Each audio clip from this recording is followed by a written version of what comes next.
Hello, my name is Marcus. I'm the compiler of a collection of therapy quotes entitled Psychoanalytic Self-Awareness Quotes. This is TQ 689 to 705. Therapy quote number 689.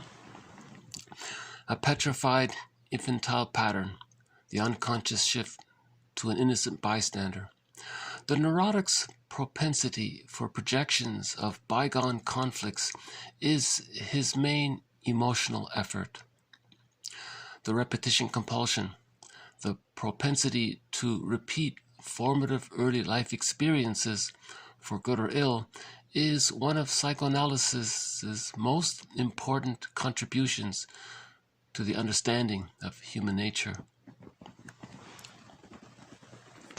So the general theory is that if there's any kind of trauma, so this series is more focused on developmental trauma. Oh, hold on a sec. I think I saw the bird about to arrive, but he changed his mind, so we'll come back to the bird later on. So the theory is that biological birth and psychological birth don't exactly happen at birth. So first there's the biological birth, and then an extended womb is offered the child because humans come out too early, so this extended womb is created. This is meant to be as safe and warm as the actual physical womb was. So it's an extended womb from birth to 6 months. It's called the stage of symbiosis. And the child, he has his needs to have that kind of fusional symbiosis needs. He needs to get his needs for symbiosis, for oneness with the mother. Right? You don't want to interrupt that. So ideally, the child, if everything's okay, the child is handed in one motion to the mother. All of the hormones are there, so bonding can take place. The cord and the placenta stay. The cord, apparently it's long enough, and the placenta apparently comes out a few minutes later, and it can be put in a bowl and placed on the bed. That's called a lotus birth. So you don't want to really interrupt the child's experience of the womb life. Okay, so if there is some stress, that's okay. When the baby's bonded to the mother and feels safe again, it's resolved, it's okay, right? But you want to minimize too much birth stress, if possible. And of course, you want to minimize prenatal stress, shocks in the womb and shocks at birth. If they're severe, they can prevent a bonding to take place. Then there's developmental trauma. So let's assume that the prenatal life was what's called an accepting womb, not a rejecting womb, or where it was too stressful. So let's say the womb was accepting, a welcoming womb, one person calls it. Let's say the birth was okay. So in this extended womb, from birth to 6 months, called the stage of symbiosis, or the stage of undifferentiation, because just like in the actual womb, the baby doesn't know where he ends and his mother begins. It's all blurred there. This is the extended womb. So those needs need to be met. If there's a developmental trauma, that occurs if the frustrating experiences that the baby has, where the mother is misattuned to the baby's needs, or the mother's unavailable or rejecting, or and so on. If those misattuned memories to the baby's needs outweighed his satisfying experiences of having his needs met, where the mother was attuned to the needs, that's a developmental trauma right there. That means that symbiotic egg, okay, that's the egg for the psychological birth to take place later on. There's a damage there already, right? And one previous quote said that can lead to the hostile provocative attachment style, where the person later in life is trying to communicate that he didn't get his symbiotic needs met. So he's hostile and provocative to others, trying to communicate. He's angry and he's demanding because he didn't get his mother's attunement. He needs that for the psychological birth.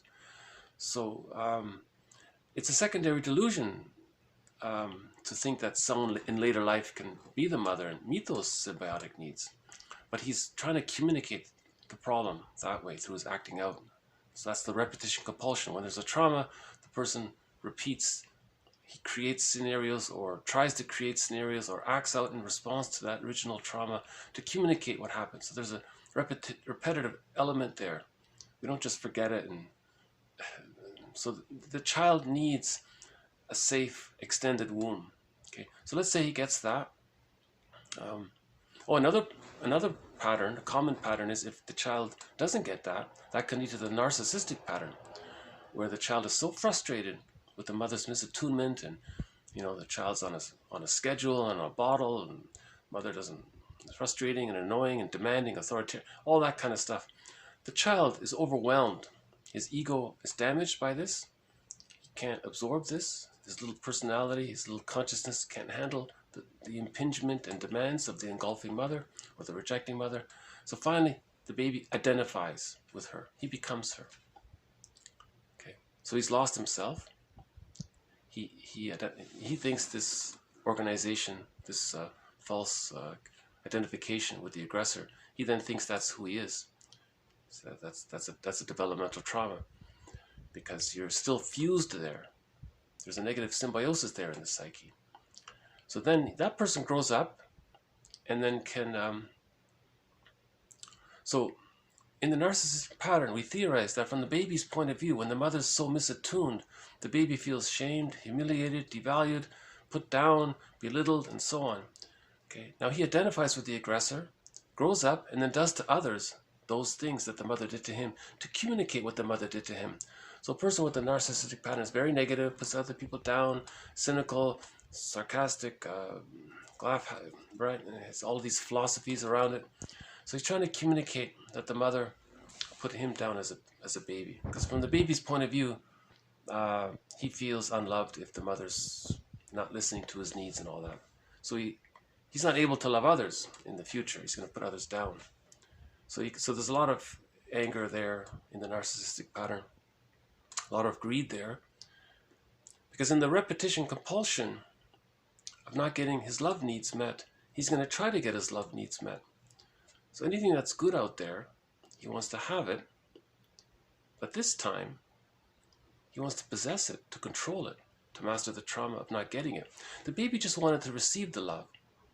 Now, to master that trauma, the person later on thinks he has to possess things. He has to own things. Okay, but the baby's image of what he needs is an inexhaustible flow of goodness. That's the breast. The baby's just relating to the breast, not to the mother. Right? That's Klein's theory. At the very beginning, it's called part-object relating. In the very beginning, the baby comes out. He doesn't recognize the mother as a separate whole person with her subjectivity. Right? He's just relating to the breast. So if there's something goes wrong there, I read one sad story in a case study by a therapist where the mother smothered the baby with the breast, and that led to asthma for that person. And he couldn't. Okay, another story. Okay, so the child,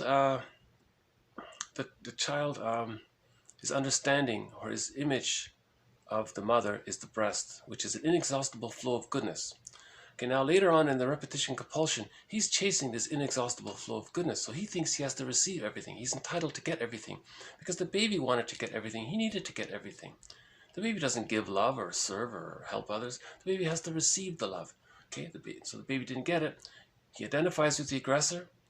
Okay, and then puts other people down because the mother put him down. At the same time, he's trying to get it all in. So so there's the greed, you see, and the greed is insatiable because he's chasing an image. He's chasing a fantasy now. He's chasing a ghost. So he wants it all in, thinking if he gets more, if he controls more, and if he buys more. You see, he's trying to master the trauma he's trying to say that when he was a baby, he needed the inexhaustible flow of goodness. How does he communicate that? The psyche seeks healing. So the psyche wants to send a message to communicate this to himself or to others. So to communicate that he needed the inexhaustible flow of receiving goodness, all he has is hate. So he's going to spread out his hate continuously in parallel, okay, to continuously express his need for the continuous love that he didn't get. So he'll continuously express his negativity in that way. And it's insatiable. It's a delusion because you're chasing. That's the problem with repetition compulsion. You don't master a trauma after the age of 5 like this. If you're just repeating something, the positive intention is to master it, but it's a delusion. No one can travel back in a time machine and change what happened to correct that.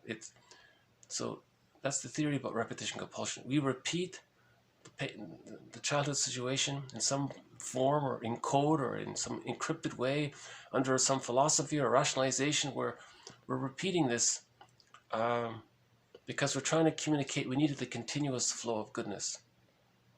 And it's never mastered. The greedy person is never satisfied. It's insatiable, right? Because he's chasing something that he thinks. He doesn't know what being satiated means because he never received enough love. He never had that. And it's hard to explain this concept of greed. Now, if he sees something that represents goodness out there and he can't get it, that reminds him of the pain of not getting the love. Now he hates the goodness. So to avoid being reminded of the goodness and the pain that's around it, he hates the goodness. He'll put the goodness down. He'll disparage it, belittle it, see it damaged. Then he feels better. That's the Schadenfreude. Okay. And then we talked about the vindictiveness because his infantile megalomania is unresolved in the narcissistic pattern, right? And he identifies with the aggressor, the mother's omnipotent, so he thinks he's very important that way. And that's his image, that's his identity doing all this. So if you question him, he's angry because he thinks that's his identity, that's who he is. And he's in denial. That's what all these rationalizations are for. So we've had a number of videos already on this topic of the narcissistic pattern. So back to the quote. So if there's developmental trauma during the first 6 months, it can lead to the hostile provocative pattern, narcissistic pattern. Someone said it can lead to some kind of symbiotic character disorder. Don't know much about that. Some said it could lead to certain schizoidal patterns, like detached patterns. If the developmental trauma occurs after 6 months, things are a little better for the person because at the age of 6 months, if there's enough love up to the age of 6 months, that enough love allowed the child to feel safe enough to differentiate his image of himself from the other. So the symbiosis, he got his symbiotic needs met. Now he can differentiate. He can leave the egg. Now he has begun the hatching out of the egg process. He's begun the psychological birth. Okay, he's hatched out of that egg. That extended womb from birth to 6 months, we call it like a metaphorical egg for the psychological birth. So he's able to hatch out of it. To hatch out of it, he needs the symbiotic needs. That egg needs to be warm and secure for him to hatch out of it. If there's a problem there, okay, that leads to all those complications like the narcissistic pattern and so on. Okay, but let's say he got enough love. Now he's able to hatch out of the egg. Okay, now at that point at 6 months, that's called a stage of differentiation. With all that love that he got that allowed him to separate, love and gratitude enter the psychological picture. This person is now capable of love. It doesn't mean the earlier types aren't capable of it if later on, if they do some work or healing or something like that. But at that time, at the age of 6 months, the theory is that's when love and gratitude enter the psychological picture at the age of 6 months with the differentiation. Now he knows himself a little bit. Okay, now this hatching process starts at 6 months and ends at the age of 3. So it's a gradual hatching. It's not a sudden thing like the biological birth was. So this slow gradual, so that's next after the stage of, so first we have the stage of undifferentiation, then the stage of differentiation. After that is the practicing sub-phase of the separation individuation process. So he plays and he explores and learns. Next is the rapprochement sub-phase, where he returns to mother for emotional refueling as needed. All of these good memories become a part of him, and that's an introject, part of his psychic structure called the holding interject, or the internalized good object. He's received enough love so that it's now a part of his psychic structure. With all of this inner security and all of these memories condensed, now the child can have what's called ontological security, a sense of self. His life force is connected to himself, not to the mother. Now it's to himself because he differentiated. Okay. Now he feels safe enough to have access to the real self and the capacities of the real self, and so on. So if there's a developmental trauma up until the age of 3, the theory is the person's going to recreate or see the world through that lens of that trauma and try to repeat things to master that trauma, to reach the psychological birth. And he can get stuck there. And that's called dysfunctional living or self-sabotaging behavior, self-defeating behavior, neurotic light living, and so on.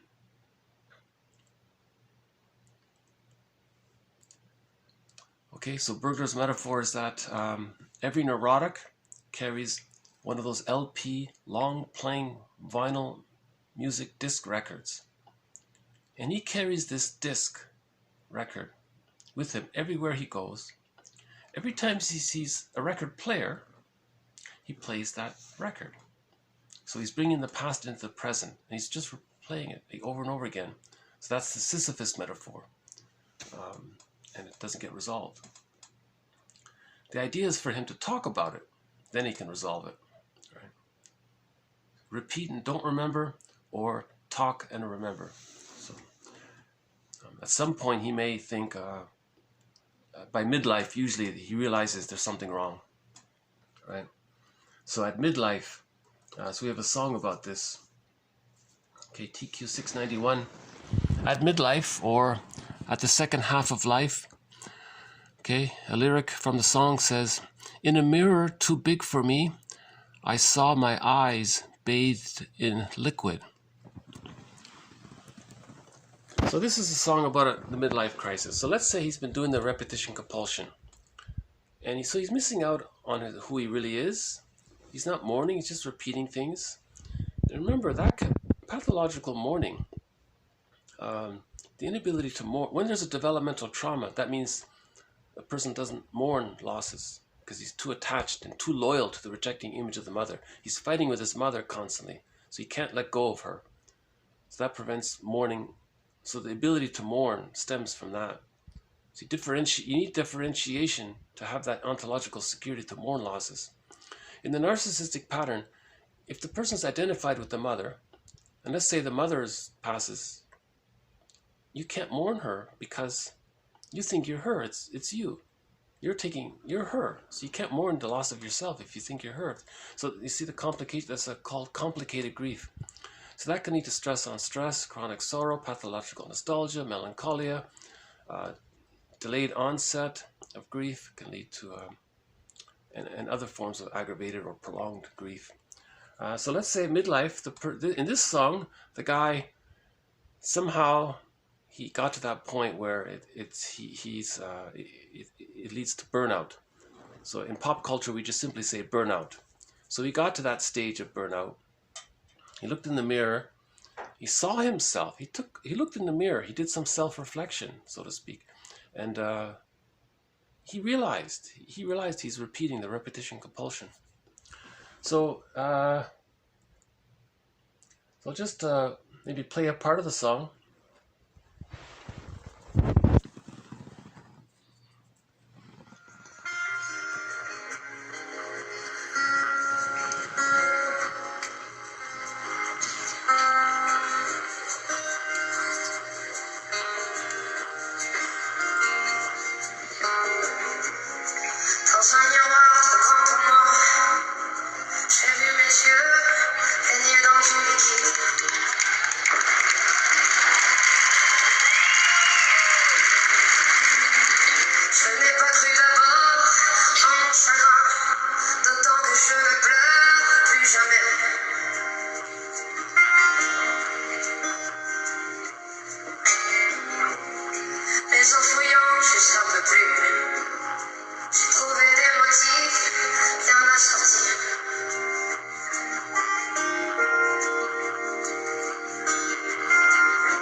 Okay, so what she's saying, according to the translation here, what she's saying is, let's see if we can find it here. So according to the online translator here, it says that in a mirror too big for me, I saw my eyes bathed in liquid. So he's crying, he's tearing up. He didn't believe it. Really? He says to himself, I don't cry. Now I'm crying? What's going on here? He thought about it, and he realized by looking in the mirror, he's seeing how he's repeating the same thing over and over again. He said here, I found my patterns, well matched. I'm doing the same thing over and over again. Okay, now he's starting to understand what's happening to him. He's starting to understand what's happening to him. And he feels like all of his potential is missing. He's who he could have been. He's not being who he could have been, who he might have been, who he should have been, had he had a secure attachment style, had he been properly loved in the beginning. And so his potential is missing. Okay, he doesn't know where his potential is. And he's thinking about it. You know, I didn't really travel much or do much, and doesn't have many close friends, no true confidence. He feels sort of restricted and limited in his life. And he goes on like this for a while. And he's crying. After some tears, he says, now I look in the mirror, and he's smiling. And he's thinking, does this mean maybe I have a second chance? Does this mean I can change? Does this mean that when I'm mourning and I'm recognizing that I can do things a little better and differently now? So he's starting to feel, he says, but all I've known is the past. I don't know what the new thing is. And but he realizes that that's what happens when you mourn a loss. You move forward and you heal and you find yourself. So that was the song. Actually, that was a cover song. The original, so Zaz was singing that, but the original song is a Daniel Belanger. Here was the original of it. There. Okay. Do you want to hear a bit of it?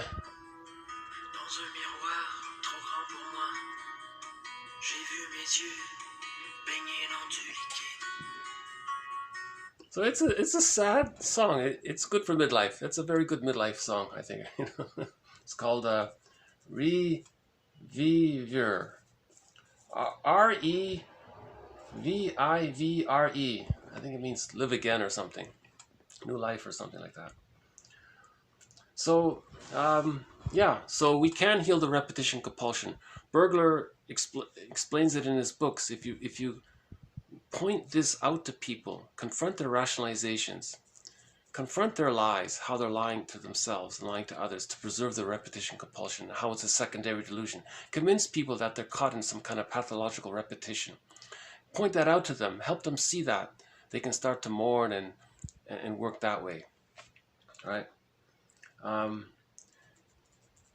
Now, let's move on to some more Bergler. One of his famous quotes here, TQ 690. Tension denotes that you haven't squared accounts with your inner conscience. Okay, so he has the theory that when there's a developmental trauma, the deep memory of that, who remembers that? The psyche. Okay, what part of the psyche? He's saying, let's say the superego remembers that. Now, how does a person live his life? Repeating, trying to master the trauma. If you're doing that, you're going to live this unlived life, like the guy in the song, in the first half of life. Now, if he tries to break out of it without awareness, he'll feel some anxiety. Okay, so the deal, he says here, you haven't squared accounts with your superego. The deal with the superego is he's going to repeat the developmental trauma to try to master it. The superego says, fine, that's human nature, it says here, right? We want to master the trauma. So the superego is okay with the person doing something dysfunctional because that's loyal to the reality of the person being overly bonded to the rejecting image of the mother. He's going to battle it out with his mother all of his life in some coded form. So the superego says, well, fine, okay. Now if you break out of that, there's some anxiety. Okay. So that means you broke the deal with the superego. That's Bergler's little metaphor there. Okay. Masterson puts it in an easier way. He says self-activation leads to anxiety, and that leads to defense. When you want to do something from the real self, that brings up the memories, the anxiety that the child felt but then denied. So now later on you want to do something from your real self, you're reminded of when you were a child you had a need and a wish to be your real self or to work towards being your real self that got squelched. So and then to deal with the anxiety of that, the person may binge eat or become manic or something like that. Right.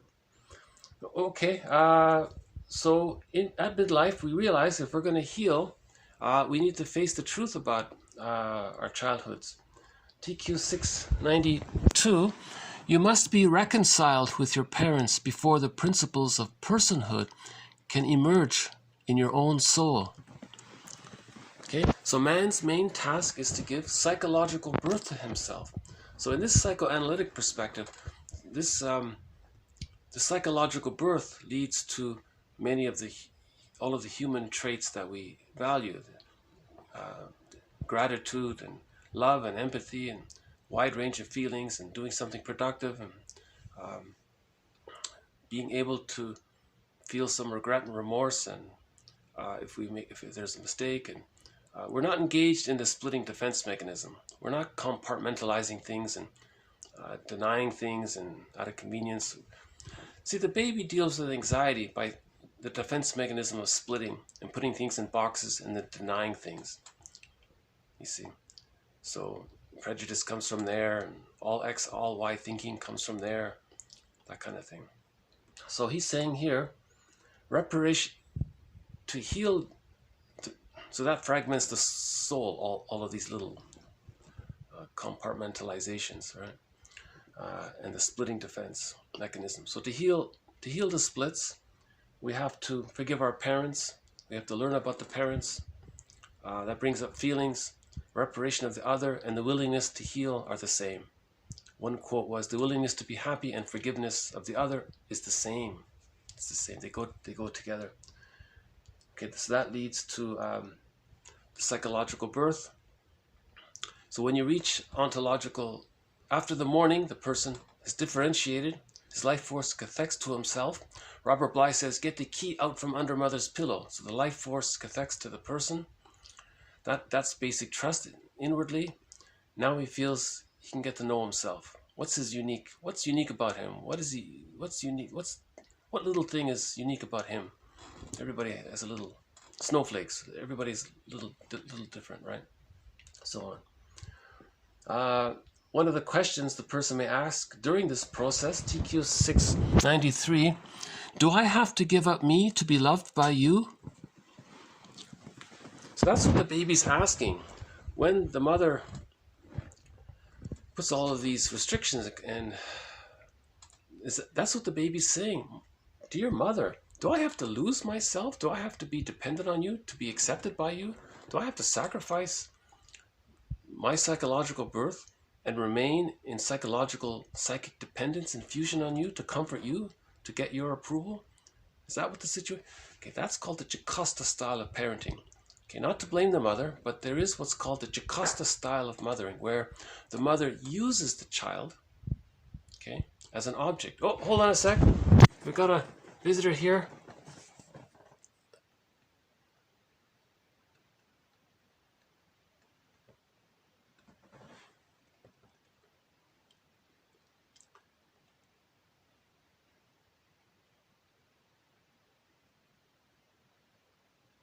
Oh.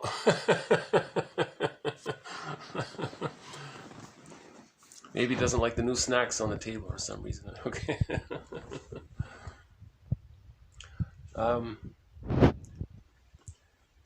So mothers are there to meet the needs of the baby, not the other way around. If it is the other way around, that's a developmental trauma. The child had to give himself up to be loved by the mother.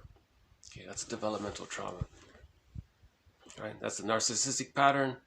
Now remember, that mother, that particular mother in this example, may have what's called the narcissistic pattern herself. In the narcissistic pattern, people are referred, it's called part object relating. Remember, the baby relates first to the breast first. That's the part of the mother. Later on, the baby recognizes the whole mother as a person. But in the very, very beginning, it's part-object relating. So that's the narcissistic pattern. Okay, using people to serve them, and they're greedy, they want to take it all in, and that kind of thing. So that mother may have the narcissistic pattern, and then regards the baby as a thing for her to use to comfort her. So that denies, the child's autonomous and inner integrity and so on. But what may be happening is that's the repetition compulsion. The mother's doing to the child what her mother did to her. You see, so there's that's called intergenerational trauma. You see, so there's a link there between repetition compulsion and intergenerational trauma. That's the theory. Again, this is all theory. This is all, like Robert Bly says, the portion of what you're going to hear is wrong. You have to figure out which portion of it, okay? His actual quote is, "Dear audience," he'd have 1,000 people in the stadium, and he's wearing his colorful dress, and he's got his little guitar there. "Audience, 30% of what you're about to hear in this lecture is wrong. It's up to you to figure out, it'll be up to you to figure out which 30%. So I really want to keep that, so please keep that in mind in this series. A lot of this is theory, a lot of this is inference, a lot of this is, we're working towards trying to understand, right? You see, philosophers in the past, it eventually led to the discovery of being able to articulate the repetition compulsion, the Sisyphus, right? Somebody drew that little symbol of Sisyphus. I don't know, someone in Africa maybe figured it out and drew a character of a guy rolling the ball up the hill and back and doing it repeatedly, endlessly, maybe. And then, apparently a lot of the Greek myths are borrowed from traditional African tales. I'm not sure, or maybe there's a mixture of the two. A lot of these ideas can be found in Asia and Africa and other places around the world. Some of this stuff has sort of been known, really, in some form.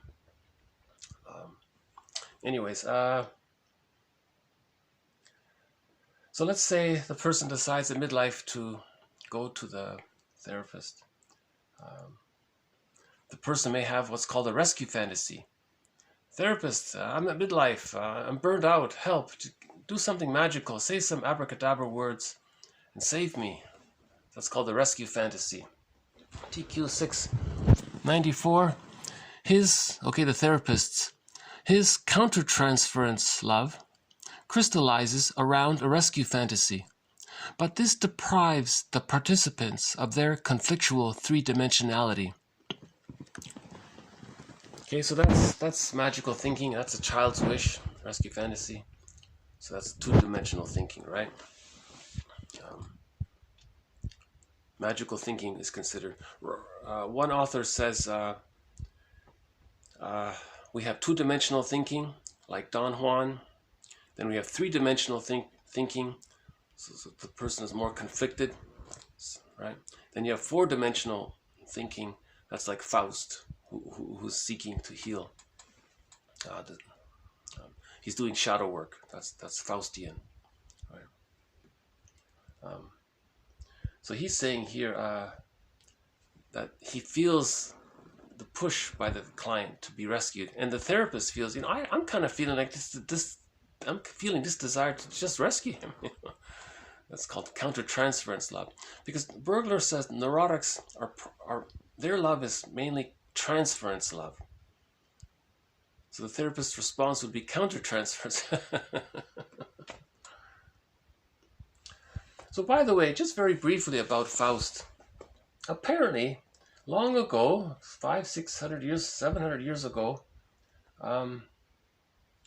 apparently someone drew a picture about doing shadow work, about healing.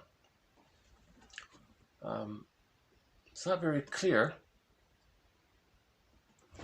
Okay, so the remember what we said before. Okay, The ego is consciousness, so that's the light. You see things, that's your ego, and we call that the masculine principle.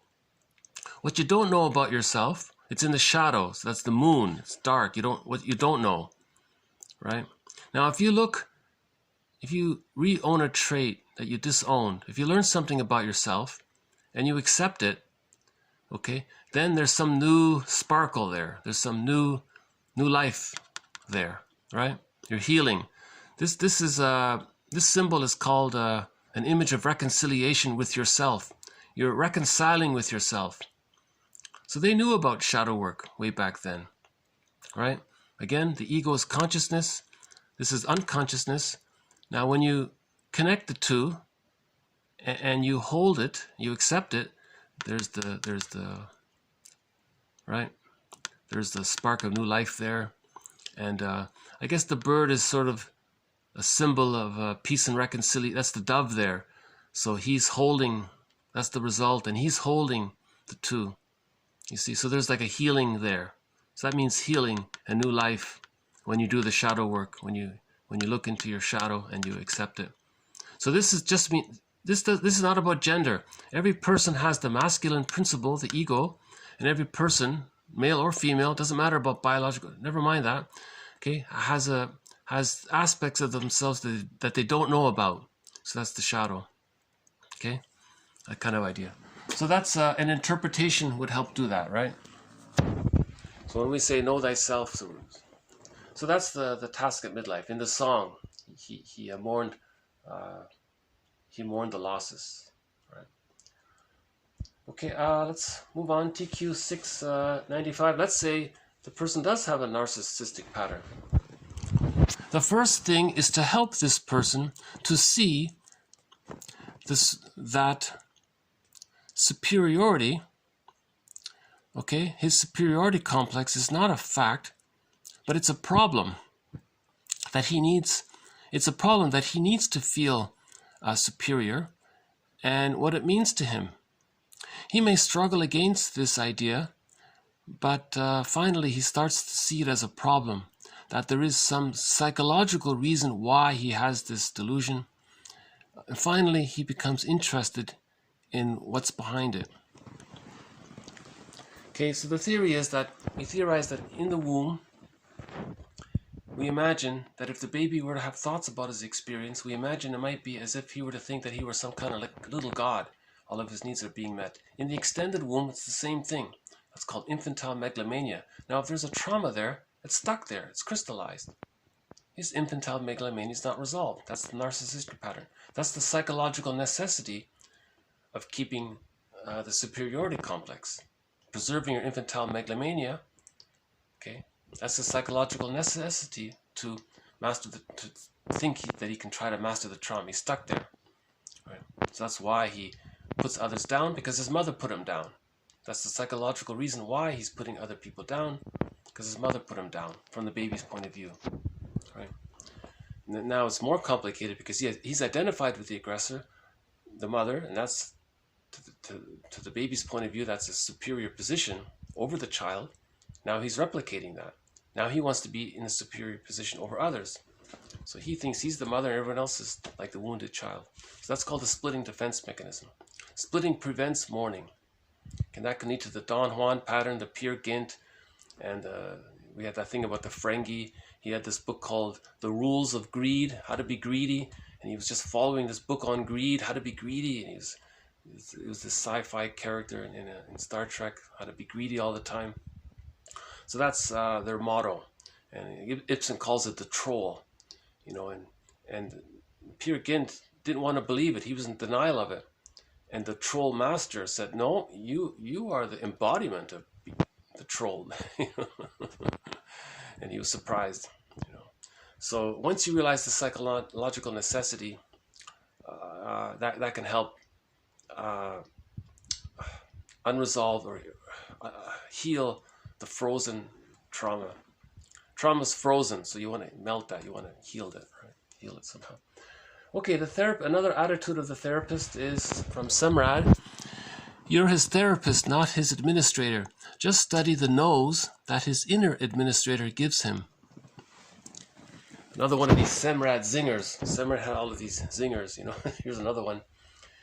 So he's advising his students, therapy students, look, you're going to be his therapist. You're not going to tell him what to do. You're not his critic. You're not going to judge him. You're not his administrator. You just study the no's, okay, that his inner critic gives him. So look inward. That's this little zinger there. Okay, another therapist says, you know, the parents, with an insecure attachment style, the parent lied to the children.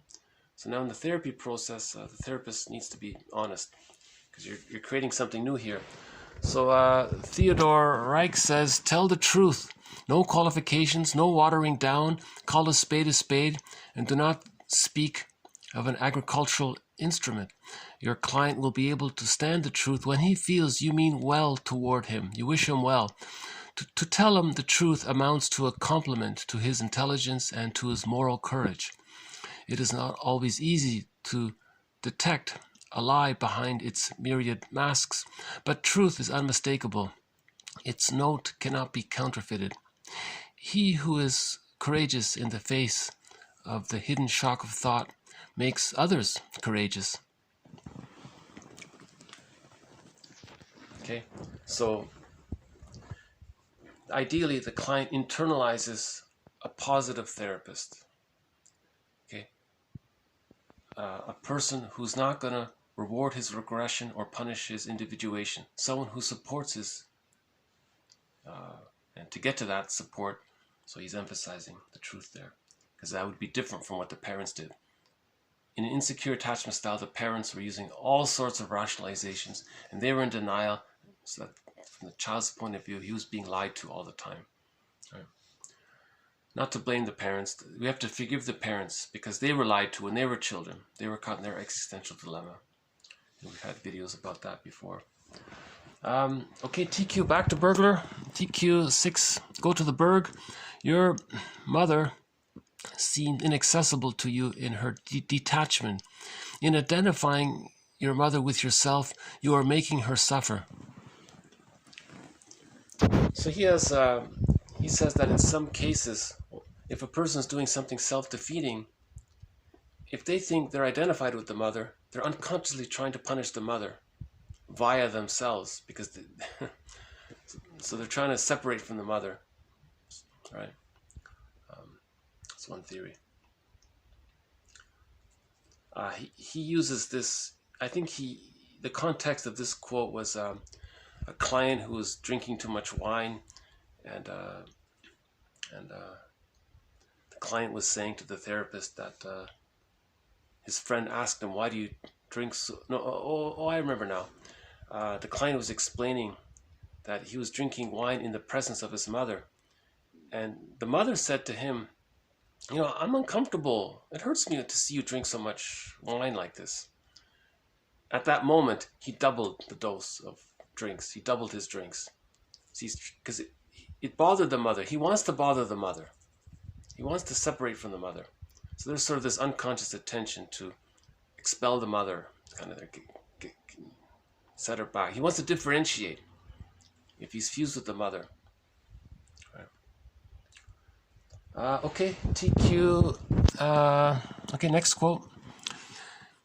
Inappropriate. Okay, TQ 6. Yeah, this would be 699. Okay, inappropriate feeding with a mother, superimposing her concepts of what the child needs instead of taking cues from him, is associated with severe deficits in initiative and self-directiveness. Okay, so that's a developmental trauma, this forced feeding and not being misattuned to the child. It may later on lead to a fear of self-activation, because it reminds him of when he wanted to express a need to be, he was hungry, he wanted to be fed properly, that got squelched. Now later he wants to do something for himself, that's going to get squelched. So he's afraid of initiative and self-directiveness. All right. Okay, back to the birth situation. If the mothering process is interrupted before she okay, this is about the cows, right? If the mothering process is interrupted before she licks the calf, likelihood for rejection increases. Okay, newborn ungulates that are prevented from being licked are at greater risk of being rejected by the mother. The point here was that when the human baby comes out of the womb, all of these hormones are there. If the baby's taken away, everything's washed off, and the mother's washed off, and the baby comes back all wrapped up in a towel smelling with perfume, that broke the bond. The mother needs to smell the baby. The baby needs to smell the mother. You know, actual cows in the field, in a natural field, can recognize their calves through the smell and the hormones and things. They can, right? So again, when the baby comes out, in one motion, hand the baby to the, ideally, if everything's okay, hand the baby to the mother.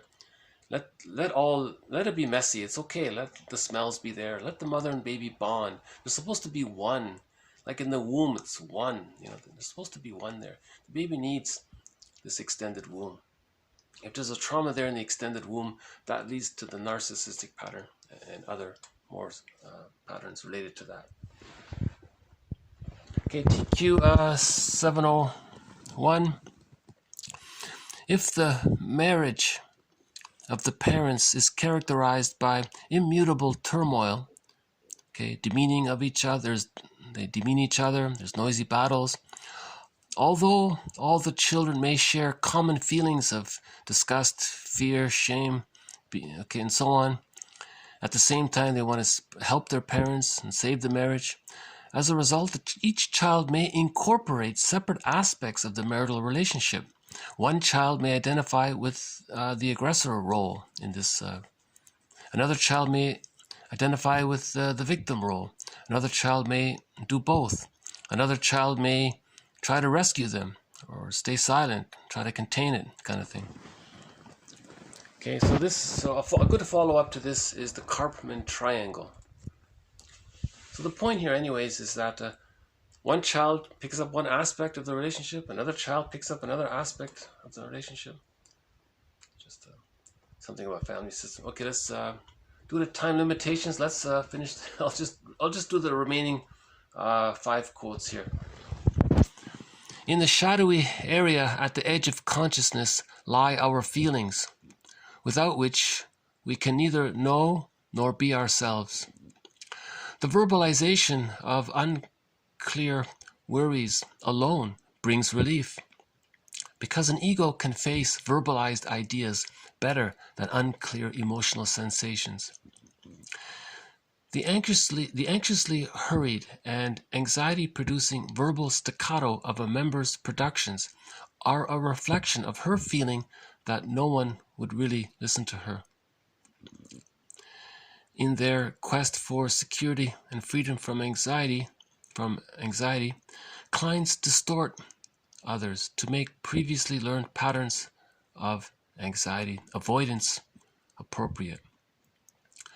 Neurotic solutions are, quote, remarkable manifestations of dexterity in living. Neurotic solutions are, quote, remarkable manifestations of dexterity in living. He's very dexterous. So there's a very positive, to end on a positive note. He's putting sort of a positive spin on it all. So the child adopts all of these defense mechanisms, identifies with the aggressor, projects, repeats, and there are hundreds of defense mechanisms: denial and reaction formation, rationalizations, and also the splitting, of course, is still there, and remarkable manifestations of dexterity in living. Okay, so I'll leave it here. So this has been TQ 689 to 706. I hope some of this has been of some interest. They're posted below for your reference, and may we all, strengthen our understanding and heal. And man's main task is to give psychological birth to himself. Okay. No blue jay? Okay. So, thank you very much. Oh, wait a minute. I still have a few minutes left. Okay. You know why I'm worried about the time? I decided to myself, I'm going to keep these all under 1 hour. I just put a limit there. No, I'm not going to ramble on for more than an hour. I thought the hour, actually there's 10 minutes left. I miscalculated.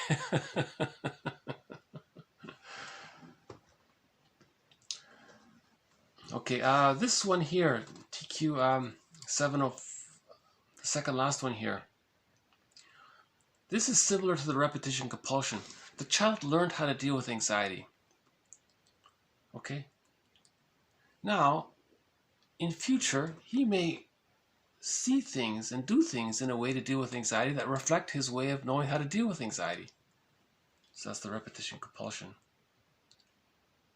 So he'll distort his perceptions to preserve how he learned how to deal with anxiety. Right.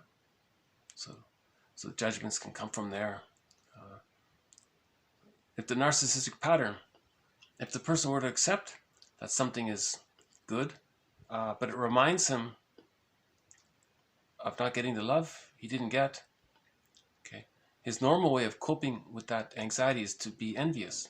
Now, what if he were to not be envious? What if he were to confront that?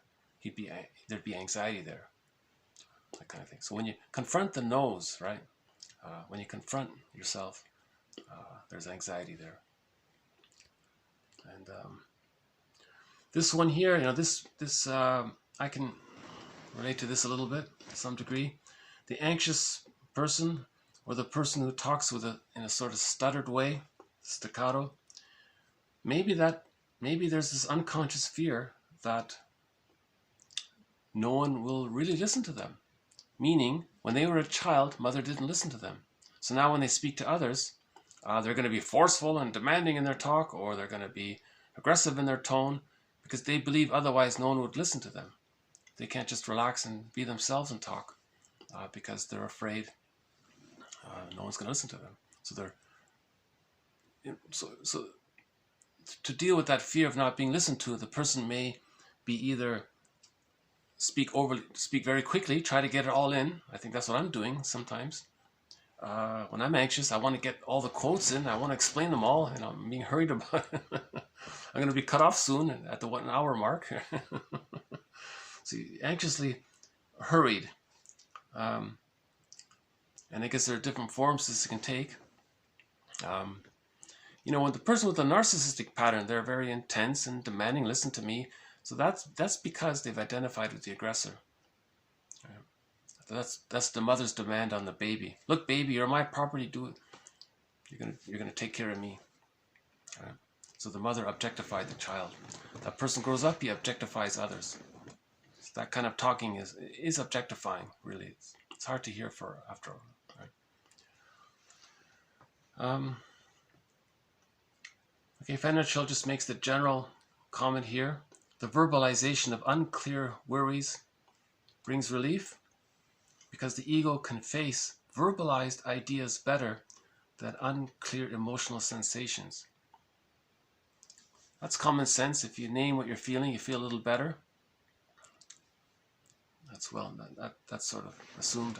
Okay. In the shadowy area, very dramatic here. In the shadowy area at the edge of consciousness lie our feelings, without which we can neither know nor be ourselves. We are what we feel. Our feeling self is in the bag. Yesterday we had that cartoon about the rabbit. The therapist said to the rabbit, I want to hear about the egg you're hiding from yourself. That egg is in the bag. The real self is in the bag. Again, Robert Bly's metaphor, so much of who we are by the age of 5 gets put into this bag that we drag behind us called the shadow. Right? So that's back to that image there, that medieval image. Right? Let's see it again. So this is the shadow, right? So much of who we are gets put into the unconscious. That's the moon, right? And we spend the rest of our lives trying to get it back out. Okay. Now this shadow, we can say, is the feminine. It's the feeling, it's absorbing, it's holding, it's like the moon, it's dark, it's mysterious, we don't know about it. So there's a lot of associations related to the feminine, right? Principle, sorry, the feminine principle. Okay, yeah, so you don't know yourself and you can't be yourself if your feelings are in the shadow. So you want to own your feminine side, the feminine principle. You want to own the feminine principle. That means you know who you are, you know how you feel, you calm down, you're comfortable, you have ontological security, inner safety, and so on. So again, the main task in the healing process is to heal the splits. The baby creates two images of his mother in the beginning after birth, the satisfying mother and the frustrating mother. Okay, to deal with the anxiety that no mother is so perfect, right? Like in the womb, the mother was perfect, so the child didn't need to split. Now, after birth, the child needs to split, but that's meant to be temporary.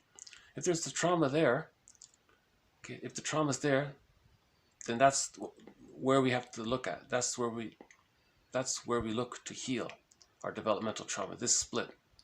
Okay, so there's the unconscious anger towards the mother, and we have to face that. We have to bring it out of the bag, face the true feelings, so that we can heal the splits. When we heal the splits, then we can differentiate. When we differentiate, okay, now so much of what's in the bag can come into ourselves, including the real self.